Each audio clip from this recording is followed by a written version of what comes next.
Speaker साहब, ये presidential speech में पहले पैराग्राफ में प्रेसिडेंट साहब जो हैं वो कांग्रेचुलेट कर रहे हैं इस ऑगस्ट हाउस को।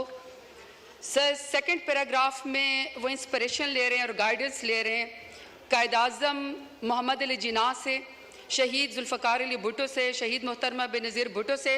और क्यों इंस्पिरेशन ले रहे हैं? वो इंस्पिरेशन ले रहे हैं कि they were advocates for democracy, tolerance and social justice. और सर, जारी बात है, अगर मैं यहाँ पे मेरा पैराग्राफ हो तो मैं ये कहूँगी कि मेरी इंस्पिरेशन कायद-ए-आज़म मोहम्मद अली जिन्ना के साथ साथ मेरे लीडर इमरान खान के नाम पे भी है। अब सर, अगले पेज पे प्रेसिडेंट साहब फरमाते हैं कि शहीद मोहतरमा Benazir Bhutto was a champion for women's right and always went an extra mile in advancing the women's. Speaker साहब, मैं आपकी तवज्जो हासिल करना चाहती हूँ प्लीज़।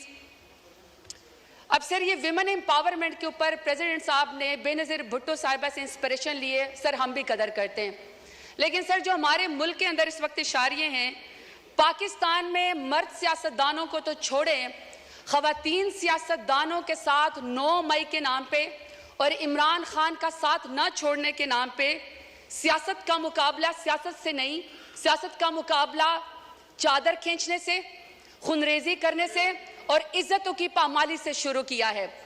सर, ये मेरे पास रिपोर्ट है HRCP 2020 की। सर, इसकी रिसर्च कहती है कि 90% पाकिस्तानी ख़वातीन ने कहीं पर भी जिंदगी के किसी हिस्से में डोमेस्टिक वायलेंस का वो शिकार हुई है।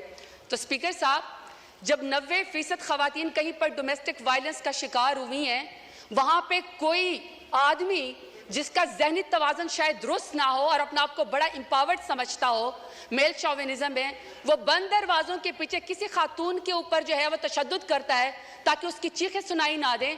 जब घर के बड़े उसको जमा करते हैं और उसको बुलाते हैं कि तुमने खातून के ऊपर तशद्दुद क्यों किया, तो सर वो भी मुंह छुपाए फिरता है। लेकिन पाकिस्तान एक ऐसा इस्लामी जमहूरिया पाकिस्तान एटमी ताकत है जिसमें नवाज शरीफ की माँ पे, जिसमें शहबाज शरीफ की माँ के ऊपर ख़वातीन को सड़कों के ऊपर घसीटा जाता है, उनकी चादर खींची जाती है, उनको पर वाटर कैनन इस्तेमाल किए जाते हैं, लाठी चार्ज होता है, उनको पर FIR की जाती है, चादर और 4 दीवारों को पामाल किया जाता है, लेकिन किसी को शर्म नहीं आती है, किसी को शर्म नहीं आती है। स्पीकर साहब, कहा गया कि जी सियासत में सबका हक है और इसमें लिखा हुआ है कि जी टॉलरेंस होनी चाहिए।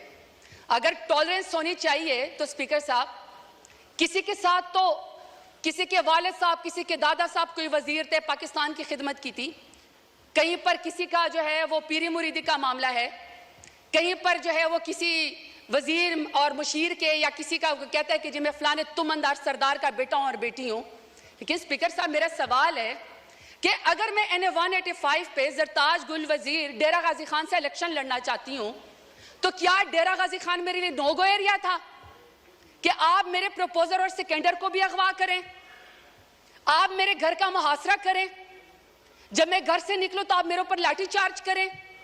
पूरे डेरा गाजी खान ने देखा कि पूरे डेरा गाजी खान की जितनी भी पुलिस एनफोर्समेंट थी, इंतजामिया थी, वो एक साइड के ऊपर खड़ी थी और मुझे पाकिस्तानी चौक पे कॉर्डन ऑफ करके अकेला वहां पे खड़ा किया हुआ था।